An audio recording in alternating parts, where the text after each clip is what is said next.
Subscribe பண்ணாதவங்க subscribe பண்ணுங்க. அப்படியே பக்கத்துல இருக்க பெல் ஐகானையும் பிரஸ் பண்ணுங்க. ராசி நண்பர்களே, வரக்கூடிய ஆனி மாதத்தில் உங்களுக்கு எந்த மாதிரியான பலன்கள் கிடைக்கும் அப்படிங்கிறத தான் இந்த பதிவில் நாம் பார்க்க போகிறோம். முதலாவதாக சூரியனை எடுத்துக்கோங்க. சூரியன் உங்களுடைய ராசி மேலே தான் இந்த மாதம் இருப்பார். சூரியன் ராசி மேலே இருக்கிறது சில விஷயங்களில் நன்மைகளை கொடுக்கும். அதாவது அரசாங்க சம்மந்தப்பட்ட விஷயங்களில் நன்மைகளை கொடுக்கும். ஒரு சிலருக்கு அரசாங்கத்தில் வேலை வாய்ப்பு பெறணும் அப்படிங்கிற எண்ணங்கள் வரும், அல்லது அரசாங்கத்தில் ஏதாவது கான்ட்ராக்ட் வாங்கணும் அப்படிங்கிற மாதிரியெல்லாம் எண்ணங்கள் வரும். அல்லது ஒரு சிலருக்கு கவர்மெண்ட் ஆஃபீஸர்களை பார்த்து ஏதாவது சர்டிஃபிகேட்டை சேஞ்ச் பண்ணணும், ஏதாவது உதவிகள் பெறணும் கவர்மெண்ட்டிலேருந்து, அந்த மாதிரியான எண்ணங்கள்லாம் வரும்.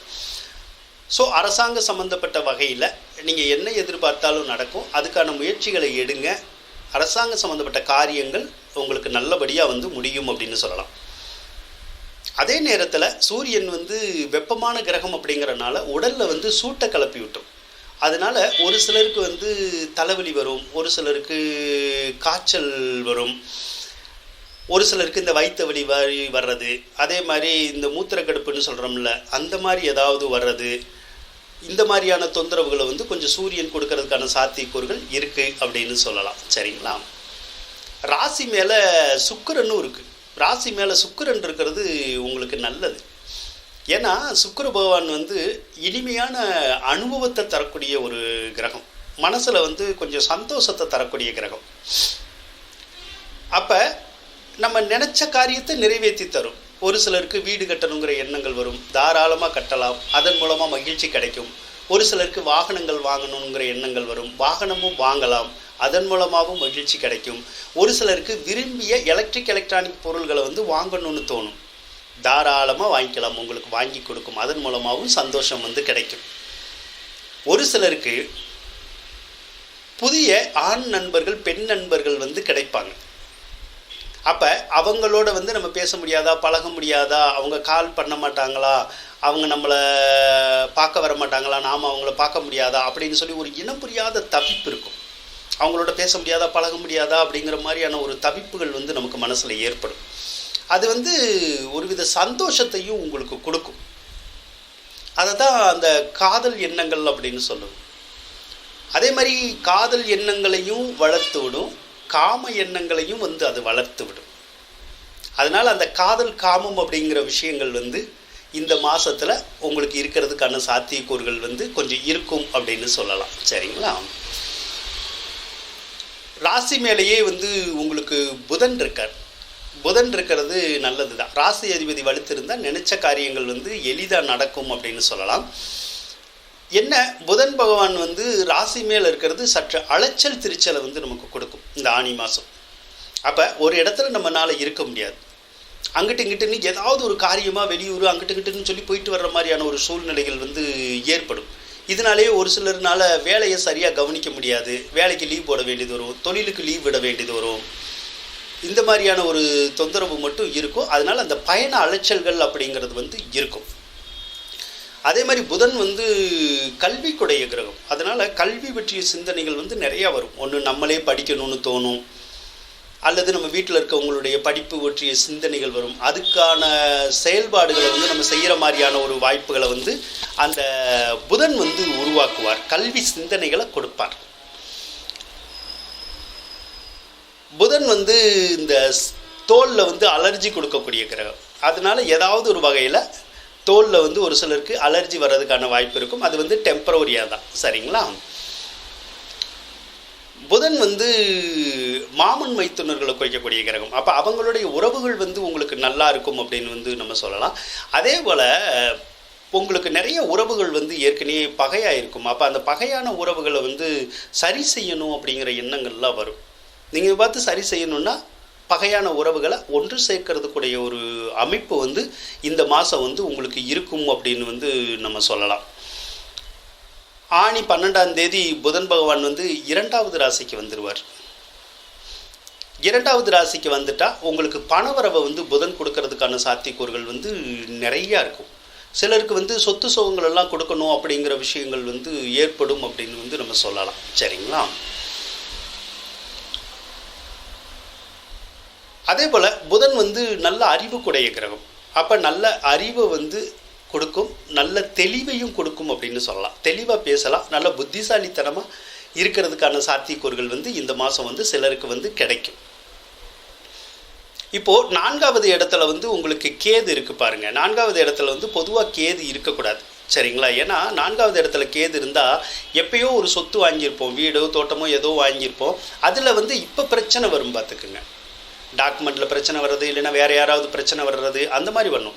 ஒரு சிலரை வந்து எந்த இடத்துல இருக்கமோ அந்த இடத்துல இருக்க விடாது, வேறு இடங்களுக்கு இடம் மாற்றுறதுக்கான வாய்ப்புகள் வரும். அதே மாதிரி ஒரு சிலருக்கு வந்து இந்த நெஞ்சில் வந்து ஒரு மாதிரி குத்தல் எடுக்கும்.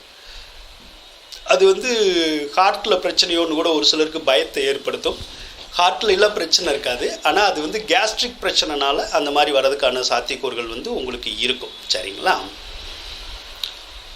இப்போது ராகு பகவானை எடுத்துக்கிட்டோம்னா, ராகு பகவான் வந்து உங்களுக்கு 10வது ராசியில் தான் இருக்கார். ராகு பொதுவாக 10வது ராசியில் இருக்கிறது நல்லதா அப்படின்னு கேட்டிங்கன்னா ரொம்ப நல்லதுன்னு சொல்ல முடியாது. ஏன்னா ராகு 10ல் இருந்தால் நம்ம இப்போ தொழில் செய்கிறோம்ல, அந்த தொழிலை வந்து கரெக்டாக செய்ய முடியல, அந்த தொழிலில் வந்து இடைஞ்சல்கள் வந்து நிறையா வந்துடுது. அப்போ ஏதோ ஒரு விதத்தில் அந்த தொழில் பாதிப்புகளை வந்து நம்ம கொடுக்குற மாதிரி இருக்குது. இப்போ ஒரு சிலர் 2-3 தொழில் செய்வாங்க, அவங்களுக்கு வந்து ஒன்றும் பிரச்சனை இல்லை, ஏதாவது ஒரு தொழிலில் தான் பாதிப்பு வரும், மற்ற தொழில் எல்லாம் நல்லாயிருக்கும். ஒரு சிலர் வந்து ஒரே தொழில் செய்வாங்க, அப்போ வந்து ஒரே தொழில் செய்கிறவங்களுக்கு அந்த தொழிலில் வந்து கொஞ்சம் சிரமம் இருக்கும் அப்படின்னு தான் சொல்ல முடியும், சரிங்களா? சரி, அதே போல்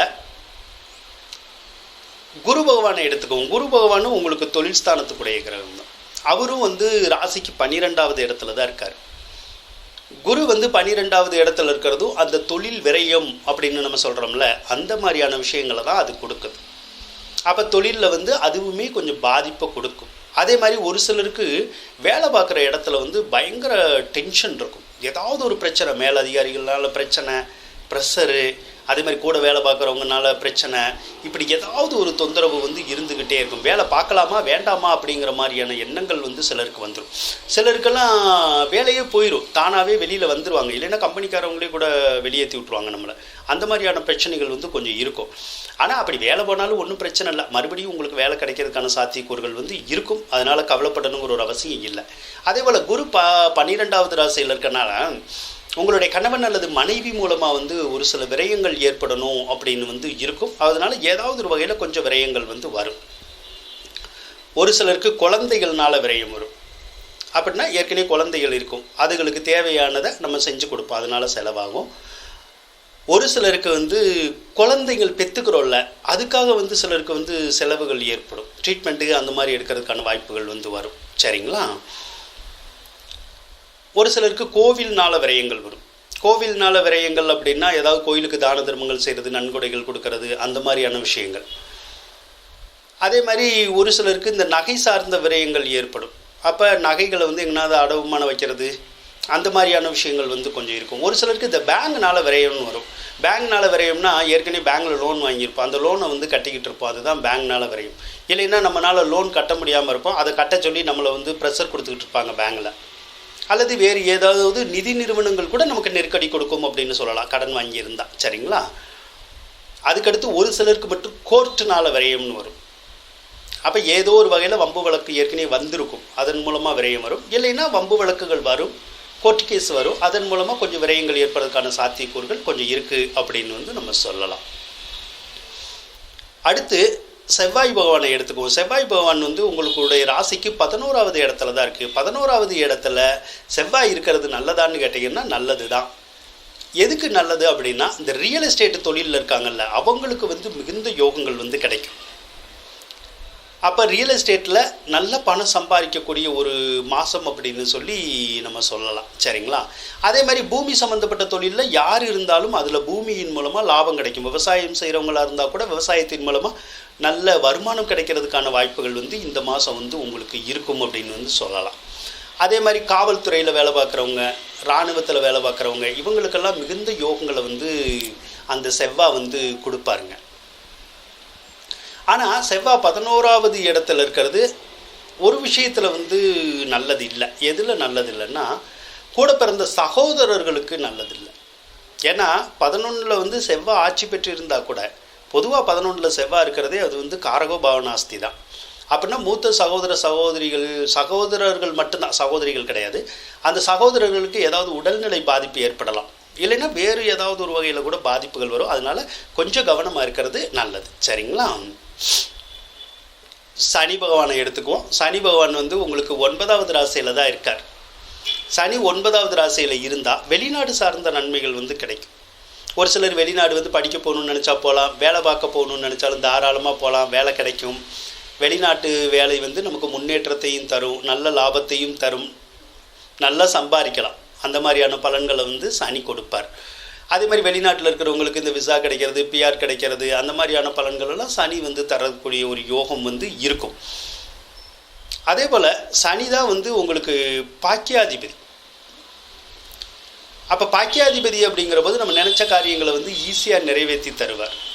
அதே மாதிரி பூர்வீக சொத்து வழியில் இருந்த வில்லங்கங்கள் எல்லாமே வந்து தீரும். அப்போ பூர்வீக சொத்துக்கள் கிடைக்கிறதுக்கான வாய்ப்புகள் வந்து உங்களுக்கு வரும் அப்படின்னு வந்து நம்ம சொல்லலாம். அதே மாதிரி தந்தை வழி உறவு இருக்குல்ல, அவங்க வந்து சிறப்பாக இருப்பாங்க, அவங்களுடைய வாழ்க்கை வந்து நல்லா இருக்கும் அப்படின்னு சொல்லலாம்.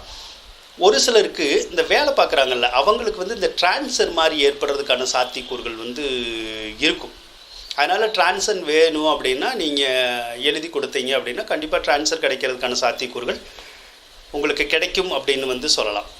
ஆக மிதுன ராசிக்காரவங்களை பொறுத்தளவுக்கு வரக்கூடிய ஆனி மாதத்தில் கிரகநிலைகள் எல்லாமே உங்களுக்கு நல்லா தான் இருக்குது. அதனால் இந்த ஆனி மாதம் உங்களுக்கு ஒரு சிறப்பான மாதமாகவே இருக்கும் அப்படின்னு சொல்லி கூறிக்கொண்டு விடைபெறுகிறேன். மேலும் தகவலுக்கு எங்கள் சேனலை மறக்காமல் சப்ஸ்கிரைப் பண்ணுங்கள். நன்றி.